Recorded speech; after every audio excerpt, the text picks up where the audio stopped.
দেশের মধ্যে তৈরি হওয়া উগ্র অসহিষ্ণুতার বাতাবরণ নিয়ে এবার মুখ খুললেন শাহরুখ খান। সংবাদ সংস্থা পিটিআই সূত্রে খবর, একটি টেলিভিশন চ্যানেলকে দেওয়া সাক্ষাৎকারে তিনি মন্তব্য করেছেন, দেশে অসহিষ্ণুতা বাড়ছে, চূড়ান্ত অসহিষ্ণুতা।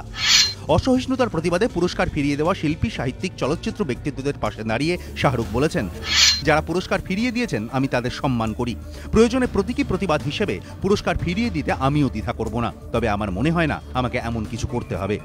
পদ্মশ্রী সম্মানপ্রাপ্ত এই অভিনেতা আরও বলেন, দেশপ্রেমী হওয়া সত্ত্বেও ধর্মীয় দিক থেকে অসহিষ্ণু হওয়া ও ধর্মনিরপেক্ষ না হওয়া সবচেয়ে বড় অপরাধ।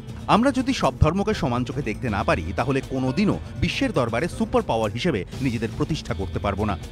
শুধুমাত্র শাহরুখ খানই নন, অসহিষ্ণুতার বিরোধিতায় সরব হয়েছেন শর্মিলা ঠাকুরও। এক ভিডিও বার্তায় তিনি বলেছেন, গত 1 বছরে যা ঘটছে তা নজিরবিহীন।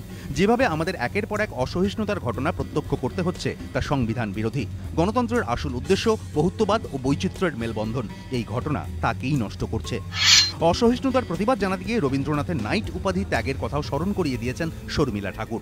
রবিবার এ নিয়ে মুখ খুলেছেন উস্তাদ আমজাদ আলী খানও। প্রধানমন্ত্রী নরেন্দ্র মোদীকে উদ্দেশ্য করে তিনি বলেন, অসহিষ্ণুতার প্রতিবাদে যারা পুরস্কার ফিরিয়ে দিচ্ছেন তাদের কেউ পাগল নন। দেশ জুড়ে যা হচ্ছে তাতে তারা অত্যন্ত ব্যথিত এবং সেই জন্যই পুরস্কার ফিরিয়ে দিচ্ছেন। নরেন্দ্র মোদী অনেক কিছু করতে চান, কিন্তু তাঁর চারপাশে এমন অনেকে রয়েছেন যারা যা মুখে আসছে তাই বলছেন। অবিলম্বে তাদের মুখে লাগাম পরানো উচিত, না হলে তা দেশের শান্তির পক্ষে অত্যন্ত বিপজ্জনক হয়ে উঠতে পারে। প্রতিবাদের এই আবহে নয়া সংযোজন শাহরুখ খান। এবিপি আনন্দ।